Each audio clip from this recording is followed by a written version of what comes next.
Welcome to Picks with the Professor, the show where a real statistics professor gives you sports betting tips. I am your host, Professor Sai. That's my actual job title and last name, which is part of the reason why the mathematical model that I've built to predict various sports outcomes is affectionately known as Sideline. You'll hear more about the model during the course of this episode, set to cover select college basketball games scheduled to be played on Wednesday, January 4th, 2023. In case you're new here, check out the webpage on the banner. It's www.pickswiththeprofessor.com/new for some explanations, goals, full recommendations on wager scaling, where to find additional picks, community rules. Always remember, there are no locks in gambling. So what Sideline provides are two categories of picks: plays and leans. The plays are good enough to blind back and profit in the long run, while the leans are about 51%. Not bad, but not profitable as a group. Those are games that we're usually looking for a little bit better of a number, or maybe some extra insight that you have that the model doesn't have in order to get it to a play. This episode will only cover what are determined to be the best or most interesting games of the day, with one wildcard pick at the end. But the results and the totality of the recommended picks, the model plays, and all of the plays of the day on Patreon, anything given to the Discord, can be found both on Betstamp and in the Google Sheet. All those links in the show description. That Google Sheet also contains the full set of projections and picks on every single game. And for early access to those picks and projections, see the Patreon. That link is in the crawler below and the show description. It's also where you can access that Discord chat, which is the best place to get questions answered about these or other games, along with a lot of fun and discussion about other sports and picks for that as well. But as always, take what you like and leave the rest. Lastly, please ensure that good and bad variance will occur. So as much as we'd like to see will be profitable each and every day, that is an impossible reality for any gambler.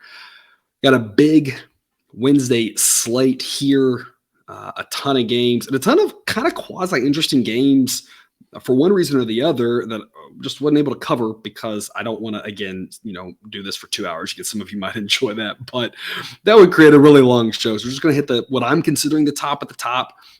If a game that you're really interested in just missed the cut, apologies for that. But again, that Discord chat is a great place to go where you can kind of ask, hey, at this number, does the model like it? At this number, that sort of thing. So again, hit that up if you're not over there. But before we get to these games, some reminders as always. Please hit that like button if you're on YouTube.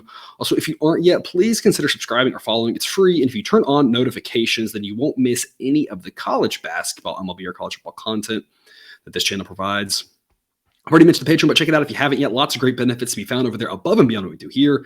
$3 per month gets you the plays of the day. Another $2 every month, and you get access to that Discord chat group. And for $5 more per month, ad-free shows delivered to you earlier than the general public and immediate access to all the picks. That way you can play the exact numbers posted in the sheet. Sometimes they move for the better. Most of the time they don't.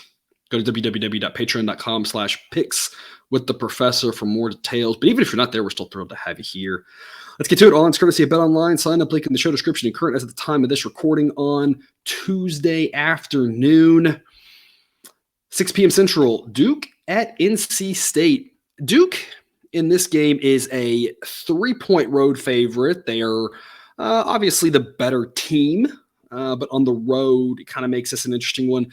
The model says Duke should be favored by 2, and I think it's a pretty good projection. I think you're having to lay 3. It's the Duke tax, just that extra point. So, I think this is a pretty spot on line, but they know that, the books know that tax exists. It kind of happens in every sport. There's always a team like, right, Yankees in baseball, right, et cetera. It makes it a tough line to really digest, in my opinion, right now. The model leans NC State getting 3, but it's just not enough points for the model to recommend it as a play. Maybe 3.5 for sure if you could get 4. Again, Duke is more likely than not to win, but if they lost this game, nobody would really be shocked, right? I'm sure the students would storm the court, and that's always fun, right? if you're able to do that, at a college, but it wouldn't surprise anybody really if Duke lost this game. It's definitely within the realm of possibility. On average, they win more than lose, but when you start laying bigger numbers, it becomes tough. So, again, I don't really know how to handle 3. I don't really think it's enough to grab NC State, but if I'm going to play Duke, I'd rather just lay 1, maybe 2, really be kind of the most there. So I'm going to pass on the side, and I'm going to focus on the total of 144.5. The model says 144.1, so the model thinks that the total is set pretty well. But I'm actually going to go over this total. And here's the reason why. NC State plays fast, and part of the model's calculation of the total is Duke not really playing that fast. NC State's got a pretty good offense, though, and I think they're going to kind of put the pedal to the metal here and try to get this up to a faster paced game at home. I think they have more of an ability that we just talked about this here recently with the Oklahoma State West Virginia game, where Oklahoma State wanted to play more of a defensive game, and that game went well under the total. And talked about, hey, if that was in Morgantown, kind of flip that. I think West Virginia has the ability more to control the pace, be more of a high scoring game. And it's the same sort of thing here. I think at NC State, I think they maybe have a little bit better chance of controlling this pace. They want to play it a little bit faster. This game's at Duke. A little bit of a different story. They're going to do everything they can to slow NC State down. And obviously, they're going to try to do it here. But the other thing is that Duke's not going to get slowed down that much. I just think there's going to be a lot of points here. Duke's offense is going to be a lot better than NC State's defense is. And one of the weaker units, and these are two good teams, so I mean, nothing's weak here, but when you compare it comparatively, one of the weaker units is NC State's offense. That's going to do better at home than it is on the road. I'd be a little bit more concerned about this matchup being on the road. They might get run out of the gym, but at home, the offense should do better. So there's a lot of reasons to think this could have a few extra points in it. We have the possibility of overtime being a tight contest. We have the possibility of late fouls. There's just more ways I see this going over than under, especially if you're here below 145. If it gets up into the higher 140s, it's a tougher proposition. But at this spot here, I think over makes a lot of sense. Just knowing that, again, NC State's offense should do a little better at home. They want to push the tempo. The fact they're at home allows them probably to do that a little bit better. And the fact that we can get there a little bit easier with all the late game shenanigans that are possible in a game like this. I think over's the side to be on in this. I think it's the best play if you want to be invested in that game. 6 p.m. Central, Penn State at Michigan. Other than tempo, these two teams are like carbon copies of each other, it seems like. They both have pretty solid defenses and really good offenses. They're both very solid teams. Neither one of them is, I think they're going to make a run into March Madness type good, but they're both very solid, good, respectable teams. And Michigan's a 3-point favorite. Model says 2.7. I mean, you're kind of, no matter how you look at this, you're kind of just saying Michigan should be favored by something around home court advantage, give or take like a point. I mean, these two teams are just really similar to each other. Michigan wants to play a little bit of a faster pace. I think kind of a similar thing as the previous game. There's no tax, obviously, in this game for either team. I just think 3 is a pretty decent number. I don't really want any part of that, so I'm going to pass on the side. Instead, I'm going to focus again on the total, 137.5. I'm going to go over. The model says 140. And I tend to agree that this number just isn't high enough. The average college basketball game has about 140 points, and I think we can get above average here. When you look at the fact that, again, as I kind of mentioned in the previous game, Michigan being the home team wants to play a faster pace. I think that's more likely for them to be successful at that at home than on the road. Again, at Penn State, they want to slow it down a little bit more. I'd kind of lean more that direction, giving Michigan a little bit of a boost, being able to a tempo boost, right? I think that's going to help this get over. When I look at the matchups, offensive versus defense, I just think both offenses have a slight edge. And that's kind of what we're looking for. We're looking for some reason, because a total of 137.5 is pretty close to average, rounding error right to average. And you're looking for some reason why it's going to be a little above or a little below average. I just think, the tempo should be about average. Penn State, again, trying to slow it down, Michigan trying to speed it up. But I think both offenses have an edge when they have the ball. And I think that's kind of the difference in getting us over. And as I mentioned in the last game, you got a possibility of late game fouls, overtime, that sort of thing. You do kind of sometimes run the risk of it being a perfect, one score game. And each team just kind of like kills, 25 seconds looking for the perfect shot, that sort of thing back and forth. But that's a little bit less rare than fouls or overtime. So I'm going to take my chance here with the over. Again, model thinks 140. I think 140, low 140s makes a lot more sense than this number. So I think over 137.5 is your best play in Penn State, Michigan. 6 p.m. Central, Texas A&M at Florida. Florida is a 7-point favorite. Model says 7.3. If I had to take a side, I'd lay it with Florida. That's where the model leans. The reason that's not my official pick here on show is I'm just nervous if this number moves. I would lay 7 if I had to, but I would not lay 7.5. I don't know what I'd do at 7.5. I think 7.5's really a better price line because 7.5 is a very much no man's land of like, I have no idea. So if you can get 7, less than 7, I don't think it's bad to play Florida. It's just a little high. They're the better team and they're home. It's just a little bit too high of a number. And I hesitate giving it higher because by the time I finish recording this, it might be 7.5. And if so, I just like 7.5 a lot less. I like that push protection on 7 again, as we talk about, knowing that's around the spot where fouls stop happening. So again, 7 maybe, less than 7 maybe for Florida. I'm going to focus on the total on this one as well, though. 142.5 is the number. Model says 141.5. I'm going to go under 142.5. And a couple of reasons why. Number one, the model has drastically overestimated the number of points that these two teams would score as of late. You think about Texas A&M's had a couple of those where we just thought we'd end up with around 140 points or so, and they've been playing more like in the 120s, and a couple of those games were upsets or offense didn't really get going.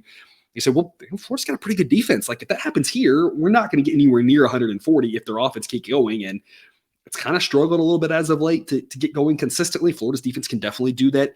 Florida's actually been overestimated by even more. Florida's been playing a lot more lower scoring games than the model has anticipated. So I'm not really sure if that trend continues, but I think if the model is kind of playing catch up, and there's a very good possibility it's the case, model says 141, maybe it should really be more like 140, 139, 138. You know, if it just hasn't quite caught up to the fact that these teams are now playing a little bit lower scoring than we were expecting coming into the season, then this number gets a little bit higher.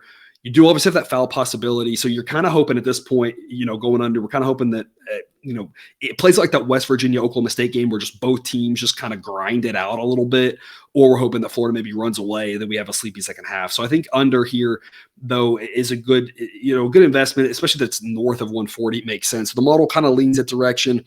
I like it as well, too. Florida wants to push the tempo a little bit. Even if they do, though, I just think there's a lot of ways this can go under, given that even though they like to push the tempo, again, they've still gone way under as of late on aggregate. So I'm going to assume that can kind of happen again here and say the 142.5 is too much, given the model thinks 141. And like I said, really maybe 139, 140 might actually be a better number. So going under in the Texas A&M Florida game. 6 p.m. Central, Iowa State at Oklahoma. Iowa State's getting 4 on the road. Chalk this up to the most confusing number of the day for me, or one of the most. I love Iowa State here. I think a money line is a great investment. I think it's a coin toss game, 50-50 proposition here. Model says Oklahoma should be a 0.6 of a point favorite.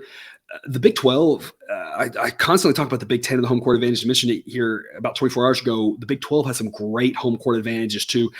Tech Kansas hasn't tipped off yet, so we'll see if that holds there. But I believe, this is again Tuesday afternoon, so none of the Tuesday games have happened. But coming into right now, I believe of all the Big 12 conference teams, the home teams won every single one of them with one exception. That was Texas went on the road to Oklahoma and won. And I kind of think the same thing can happen here. I think it's going to be just like that Texas game for Oklahoma, a very tight contest coming down to the end. Oklahoma State not quite as good as Texas. So Texas at that game, was kind of more up 3 or 4 late. Oklahoma State just a shade below them. I think it's probably a tight contest late. Don't really know which way it goes. So I said, I think money line of those plus odds makes a lot of sense. If you're able to hold the plus, 160-ish ticket in your hand, and it's a tie game with a minute to go, that's a great investment, because then you're talking about a coin toss, and hey, it's not really exciting, but I mean, if you're giving plus 160 and literally tossing a coin in my face, I'll take it every day of the week and twice on Sunday. So I'm all over Iowa State here, especially at the plus 4, just because if it is that tight contest, we could get screwed around by overtime or late fouls. It's happened. It feels like it's happened a lot more lately than it should. I don't know if that's accurate or not. It feels like we've been on the wrong end of a lot of those, but avoiding something weird like that, it could go the other direction. Iowa State could just flat out win this game. I think they can hang in there. Again, model says it's a coin toss. I tend to agree with that. I think Iowa State's the better team, but on the road, I don't really know why we're getting 4 points here. And it's really that simple. Iowa State has been fairly good to us most of the time this season. The model's been pretty spot on with both these teams. I think it's a pretty straightforward exercise here. Total in this one's 123.5. Would not go under. It's too low to go under, but given Oklahoma's good defense and Iowa State's really good defense, I'm not sure I don't want to go over either. I think just let's focus on the side. Iowa State getting 4, or the money line, or both. A lot of times splitting your wager a little bit, 1/3, 2/3, 1/4, 3/4, something like that is a good investment. So I'm going to grab the points here with the Cyclones. That rounds us out the 6 p.m. games. Moving on to some of the later actions, 7:30 p.m. Central, Missouri at Arkansas. Arkansas is a 7-point favorite. Model says 7.4. I think I have really nothing to tell you on the side. I mean, I think 7's a really good number. Arkansas's, I think the better team and at home. I just no feel whatsoever for the side on this one. I'm going to focus on the total, 151.5. Model says it should be 158.5. I love going over this number. Obviously, the model loves this edge as well. And when you break it down, the model's been a little bit under on Missouri totals, a little bit over on Arkansas totals by about the same amount as of late. So it's not like it's been really biased one direction or the other.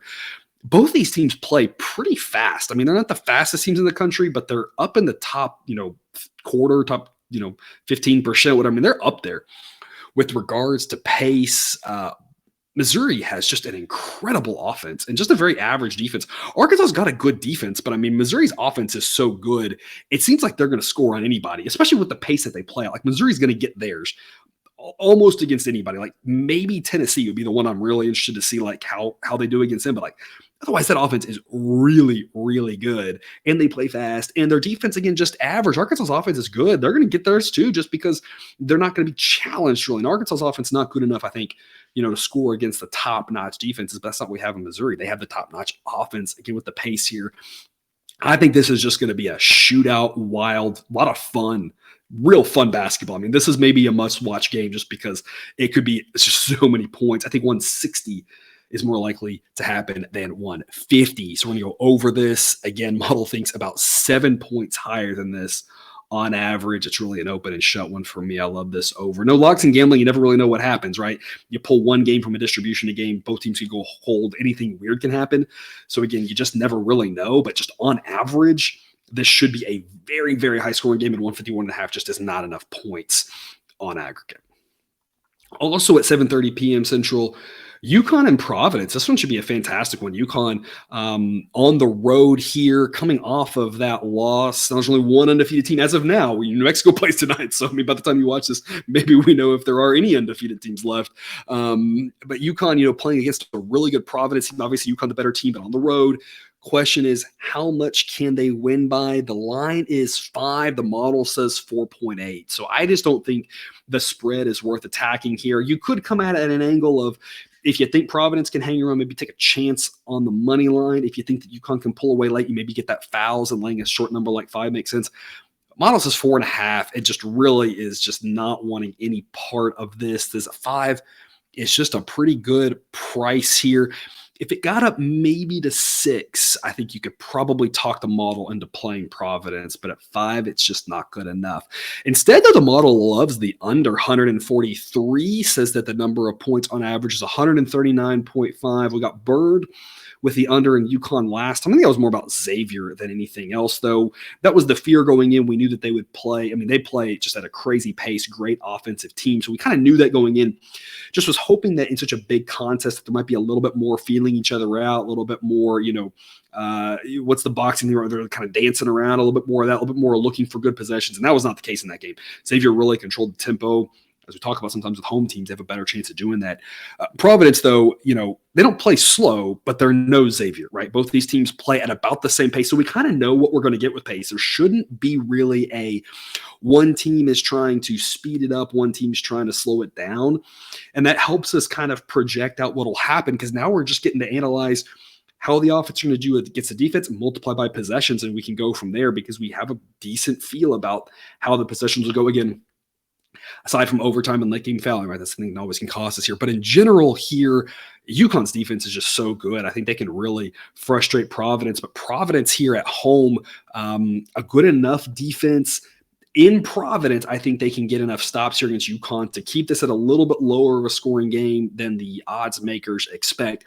You flip it, and it's a little bit different of a story. If this is at UConn, I think that's a little bit tougher. I just think UConn offensively has their way, and that might get a little extra points in there. But here at Providence, I mean, Providence is going to have a hard time scoring against UConn. But again, UConn on the road, I think, scores a little bit less. So I'm going to go under 143. Again, hopefully we just avoid late game shenanigans. But in general, this game should be more around 140 points than 143. 8 p.m. Central, Clemson at Virginia Tech.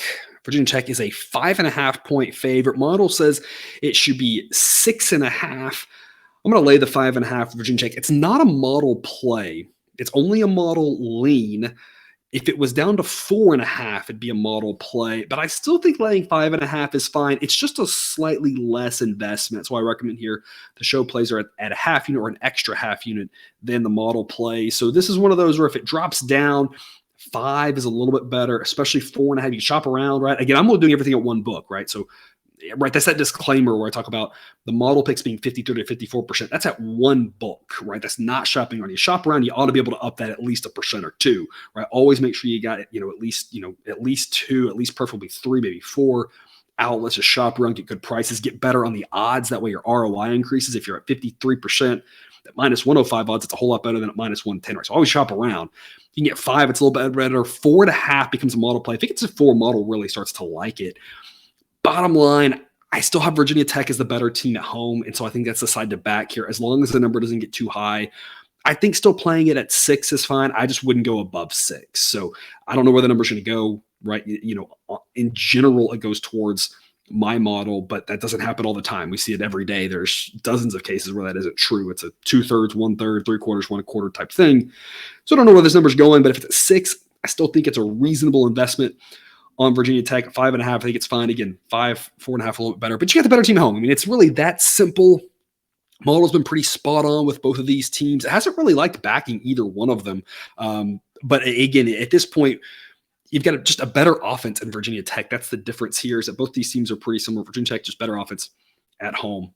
It's that straightforward. With regards to total's 139. Model says 139.8. It's underestimated Clemson as of late. I think on this one, it's going to come down to late game stuff. I think it's going to swing at 2 or 3 points either direction. So if I had to, I'd play the over here at 139.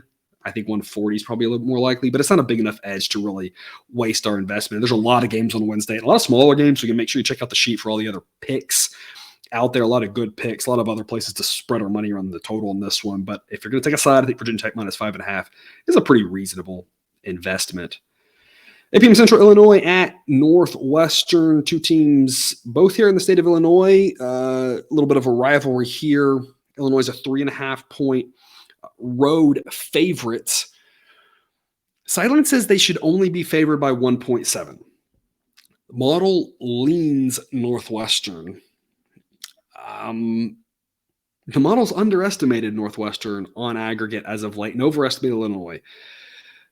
It's not a model play on Northwestern plus 3.5, and it's not what I'm really that comfortable making either. I'm just not convinced that Northwestern's that good. So the model leans to Northwestern, but personally, and I think the model kind of would agree with this just based off when I'm eyeballing it now, it really needs at least 4, maybe 5 before it starts wanting to invest in this Northwestern team. But I don't want to lay 3.5 on the road with Illinois against such a good defense in Northwestern on the road. It's just not appealing either. If I was going to play Illinois, really like -2, I think is kind of the number I'd be looking for. If I can lay 2 with Illinois, that would be a good investment. So again, I say all this because this is, over 24 hours from when this game happens, and I don't know exactly where the number will go. So maybe half of what I'm saying is moot and the other half isn't, right? Maybe the number to move at all. None of it matters. But if the number moves that way, Illinois -2, I think is a pretty good play. Northwestern, like I said, I really want, at least 4, probably 5, maybe even 6. I just don't trust this Northwestern. That doesn't mean they don't win. They're just really inconsistent. They sometimes show up and play really well, and they sometimes don't. Here's the angle I like in this one, though. I like the under 132.5. Model says 130. And Illinois has a good offense, but they're going to want to push this pace. And again, we talked about a lot, right? The pace is a lot of times, can they do it? When you look at their specific offensive defensive matchup, can they do what they want to do? And the game location, this is in Northwestern, it'll be a little bit harder for them to push the pace. You also look at, can a team that wants to push the pace, are they better offensively than the other team, which would allow them to do that? If a team wants to slow it down, are they better defensively than the other offense? Are they able to do that? Northwestern's defense is really good. Illinois' offense is solid, but Illinois' offense is like above average, whereas Northwestern's defense is really, really good. So I think Illinois wants to push the pace. I'm not sure they're going to be successful. I think Northwestern can kind of cut them off the pass and really slow them down. In Northwestern, their offense just is very mediocre. And for Big Ten standards, for Power 5 standards, it's not good. Across all 300 teams, it's average, which again, for Big Ten standards, that's bad, right? Illinois got a good defense. I just don't see Northwestern scoring enough. They don't really want to play a fast game. When Northwestern's gone over, it's because they played really terrible defenses, and their average offense can take advantage of that. But now that we're in conference play, they're going to really have a hard time scoring against just about every team. I mean, off the top of my head, I can't really think. I'm sure there probably is one, but I can't think of a Big Ten team that doesn't have a good defense. Really, and like I said, I'm sure there's one, but I mean, for the most part, they're going to have a hard time scoring. But I have a hard time scoring here against Illinois, but their defense is good enough to stop Illinois. So I'm going to go under 132. Again, model says 130, and I think 130 still seems a little optimistic. I think this game plays in the 120s is the most likely scenario. Last one here before we get to the overtime game, a little off the radar one for you. 8 p.m. Central, TCU at Baylor. Baylor's a 5.5-point favorite. LJ Cryer has been released from concussion protocol, practicing. We are expecting him to play.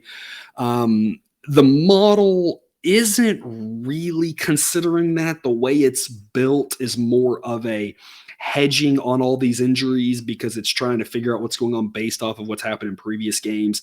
That first game back, sometimes the model kind of misses a tiny bit. It kind of knows Cryer's around, but it's not really giving him a strong chance of playing. It's kind of the dumbed it down version. It's more complicated than that. It's kind of the easiest way I can explain it. So the model says 5.4 for Baylor, but knowing that, I really think it's probably underestimating Baylor by about a point. Because again, it knows Cryer's around, but doesn't think he's going to play. We think he's going to play. He may not, but we think that now that he's been officially cleared, they're talking about him practicing, he'll play. Might not be at 100% now, first game back, that sort of thing. So it's not like he would be a huge boost. He's a big part of this team. But I think a little bit of a boost for Baylor, again, maybe about a point. So maybe it really, model says 5 point, maybe it's really 6.4. I'm going to lay with Baylor at 5.5, really wanting like 4. 4 would be the great number to lay. I'd be more excited about 5. Personally, I personally don't mind pushes. I'd rather, you typically want to buy onto a push than off. So that's why I'm kind of thinking it that way. Like mathematically, like in football, it's better to buy onto 3 than off a 3. And so same concept here. Like I'm the reason I'm talking about whole numbers. I'd rather just have the whole number. You get more value jumping there than getting off it. So 5's a little bit better. If you chop around and get 5, at least it's better. 4 would be really exciting. I think Baylor's the better team at home. I think they can win. You can't love this play because there's a lot of ways Baylor wins by 1-5, right? So it's not a model play, but I think it's a side I'd rather be on. I just don't think getting 5.5 points with TCU makes sense. I know they've got a better record than Baylor, but their schedule's been a lot softer. And just in general, I'm just not sure they're at the level of Baylor. Baylor's, I think, starting to maybe figure some things out. You saw spurts of it against Iowa State. You also saw what happens again in the Big 12 on the road at Iowa State, where they just had that long stretch where Iowa State just took over. And again, that's where we talked about like all the home teams doing really well, only the one loss by a home team being Oklahoma. So when you look at it that way, you're not laying a big enough number here to scare me off of Baylor again at 5.5 or at 6. Anything above 6 would be a much tougher sell, but at 5.5, I still think Baylor's a decent side. The total is 140.5. The model says 140.5. If I had to go one way or the other, I would say, well, I think Baylor's starting to maybe get a little bit more of a defensive identity. And so I'd say under, but TCU, a little surprisingly, just continues to up the pace and just kind of push the tempo, play a little bit faster. We kind of saw them last year in the tournament doing the opposite of that. And so that was a little surprising, but they've just been a really fast team this year. So when you look at that direction, you'd say over 140.5 is an average number of points in a game. That's kind of what I see here. I don't really see anything that makes me jump for one or the other with regards to total. So I'm just going to pass that. I think laying with Baylor makes sense. Again, I'd like a better number shopper and hopefully it comes down. But at 5.5, I think it's a reasonable investment for that game. Which takes us to overtime. Again, the off-the-radar game, something that's caught my eye that I want to make sure doesn't miss your radar. 6 p.m. Central, UNC Wilmington at Elon. Total in this one's 135. And we are going to go hard on this under. Again, there are no locks in gambling, right? So just remember that. We always want to make sure we're responsible with our units. I'm not a believer in a 5-unit play. And I'll give 30 seconds here real quick.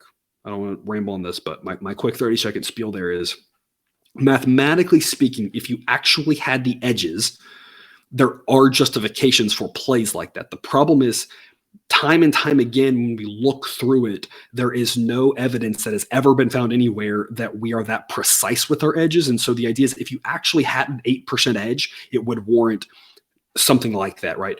But that's not really what we have. We found that if you say 6 or 7 or 8, really it's like all in a bucket, and it's really only actually, all 6 or something like that. And so it's just hard to be that precise. So I don't recommend the 5-unit plays, 1, max 2, right? That sort of thing. If you talk about your standard units, and again, previously you've been around for a while, I did the 1 to 3, and that was really where standard was 2. So however you're scaling it, right? The point is, don't go too crazy in it, but I love this under here. I don't understand why this number is so high. The model says 128.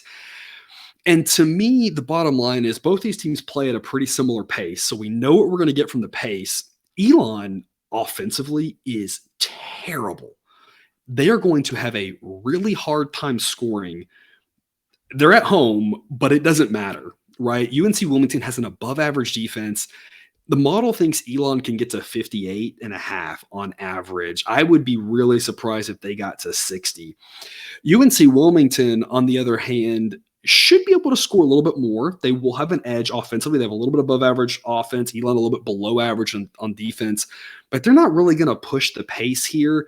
And I think even if they get, to 75 or something like that, even 75, if Elon doesn't get to 60, this game goes under. The model thinks that on average, UNC Wilmington gets to about 69.5. I think it's 70-60 at 130 points. That's about the highest I think we can see on this one. On a reasonable game, again, you never really know. That's why I say we don't want to go too heavy on one game with it, because you never know when a team's just going to show up, whether it's one side or both sides or what, just who's going to just drain all the threes or who can't hit a 3, right? We see it all the time where that goes crazy, right? So you never really know about that in-game variance, but just in general, if they play this game a bunch of times, and I think this is almost 10 points too high. I think it's going to have a hard time getting past 130 most nights. So I love the under 135 here in UNC Wilmington and Elon. And that's all I've got for you today. Thanks for tuning in to this episode of Picks with the Professor. Don't forget to subscribe so you can enjoy all the sports betting content we've run on this channel. It's dropped right into your feed. Back again tomorrow with more college basketball betting content. And until then, as always, best of luck. And remember, you can get your betting money, but please don't bet your eating money.